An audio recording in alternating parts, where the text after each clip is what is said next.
মুফতি আমির হামজা হাফিজাহুল্লাহ, নাম শুনছেন আপনারা? কুষ্টিয়া জেলার সন্তান, উনি এবার এমপি পদপ্রার্থী।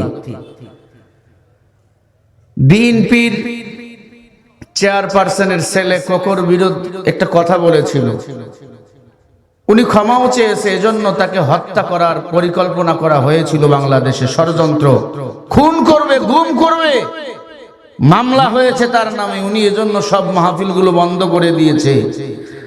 আলেমের গায়ে আঙ্গুল তুলবা, তোমরা এই জমিনে সুন্দরভাবে থাকবা, আলেম একজন আলেমের গায়ে হাত দিবা, লক্ষ আলেম তোমার বিরুদ্ধে ময়দানে ঝাঁপিয়ে পড়বে। কথা বলেন ঠিক না ঠিক?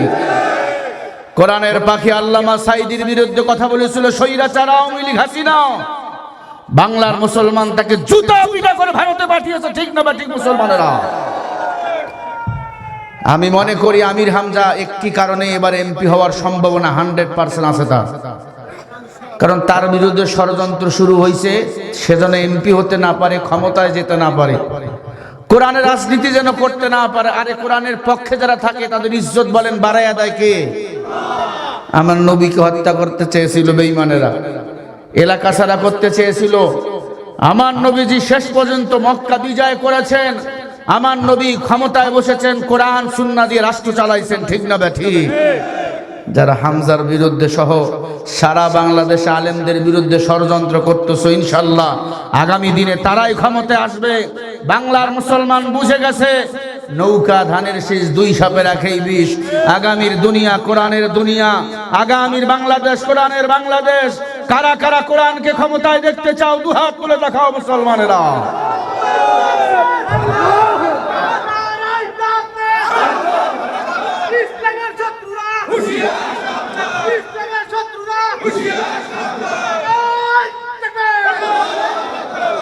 হামজা ভাইয়ের বয়স অনেক কম, ছোট মানুষ, কথা বলতে গেলে ভুল হয় কি হয় না?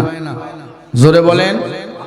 আওয়ামী লীগের বক্তব্যে ভুল নাই, বিএনপির বক্তব্যে ভুল নাই। বিএনপির এক নেতা কয় জিয়াউর রহমান কোরআন শরীফে বিসমিল্লাহ ঢুকাইছে। কত বড় তার সিরা, চিন্তা করেন চেয়ারম্যান সাহেব। বিসমিল্লাহ ঢুকাইছেন আমার আল্লাহ, চিন্তা করেন, চিন্তা করে দেখেন কত তার সিরা রয়েছে পৃথিবীতে। আর এক বেঈমানে কয় খালেদা জিয়া ফাতেমা, জিয়াউর রহমান উমর, হযরত আলী হলো তারেক রহমান। জোরে বলেন নাউজুবিল্লাহ। তোমরা বললে দোষ নাই, আমরা বললে দোষ। পিছনের বক্তব্য সামনে নিয়ে আসছে, আলেমকে ছোট করবে। মানুষ বুঝে গেছে আলেমকে ছোট করতে তোমরা পারবে না। মানুষ এখন আলেমকে কলিজা দিয়ে ভালোবাসে। টের পাও নাই যেদিন সাইদি সাহেবের ফাঁসি রায় হয়েছে, 200-র মতো মানুষ শাহাদাতের মৃত্যুবরণ করেছে। আলহামদুলিল্লাহ। আমির হামজা একটি কারণে, ষড়যন্ত্রের কারণে তার বিরুদ্ধে মামলা হয়েছে। উনি মাহফিলগুলো বন্ধ করে দিয়েছে, তাকে খুন করে হত্যা করে ফেলবে এমন হুমকিও দিয়েছে। মনে রাখো, ইন্নামা ইয়াখশাল্লাহ মিন ইবাদিহিল উলামা। আল্লাহ বলে আমার বান্দার মধ্যে যারা আলেম, নিশ্চয় তারা আমি আল্লাহকে বেশি ভয় করে, বেশি মুহাব্বত করে। নিশ্চয় আগামী পার্লামেন্টে আলেমরাই থাকবে। আর আলেমরা যখন পার্লামেন্টে ঢুকবে, সুদের বিরুদ্ধে কথা হবে, ঘুষের বিরুদ্ধে কথা হবে, জেনার বিরুদ্ধে কথা হবে, দুর্নীতির বিরুদ্ধে কথা হবে। আগামীতে সব চলবে, দুর্নীতি, কাটাকাটি, মারামারি আমার বাংলাদেশে আর চলতে দেওয়া হবে না। আমার কথায় কারা কারা একমত? দুহাত তুলে দেখায়া দাও জল ঢাকার মুসলমানেরা। আল্লাহ কবুল করেন। জোরে বলেন আমিন, আরো জোরে বলেন আমিন। আপনারা কি রাগ করলেন? রাগ করলেন? কোরআন আমাদের জীবন ব্যবস্থা। আর রহমান আল্লামাল কোরআন, খলাকাল ইনসান, আল্লামাহুল বায়ান। আর রহমান, বলেন রহমান কে? আল্লাহ। আল্লামাল কোরআন, কোরআন শিখাইছেন কে? খলাকাল ইনসান, মানুষ বানাইছেন কে? আল্লামাহুল বায়ান, কথা বলার শক্তি, মস্তিষ্ক, মেধা, বিবেক, জ্ঞান দান করছেন কে? কেন আলেমরে গালি দাও? শেখ হাসিনা দিল্লি পালাইছে আলেমদের গালি দিয়া, তোমরা কই পালাইবা? ইঁদুরের গর্ধ পাবা না। ঠিকটা কম কেন? আসতে কেন?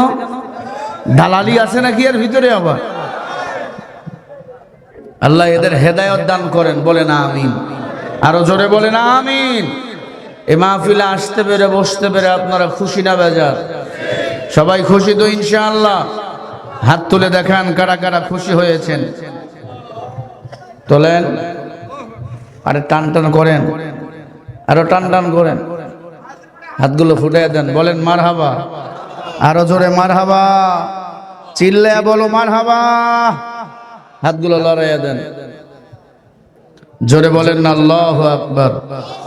আরো জোরে বলি আল্লাহু আকবার, মুহাব্বতে বলি আল্লাহু আকবার।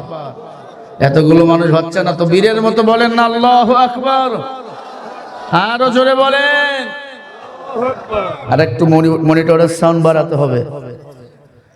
ভাইরা আমার, আমি আপনাদের সামনে সূরা হামিম সিজদা থেকে একটি আয়াতে কারিমা পড়েছি। আল্লাহ পাক বলেন, ومن أحسن قولا ممن دعا إلى الله وعمل صالحا وقال إنني من المسلمين। তার চেয়ে উত্তম কথা, ভালো কথা কার হতে পারে?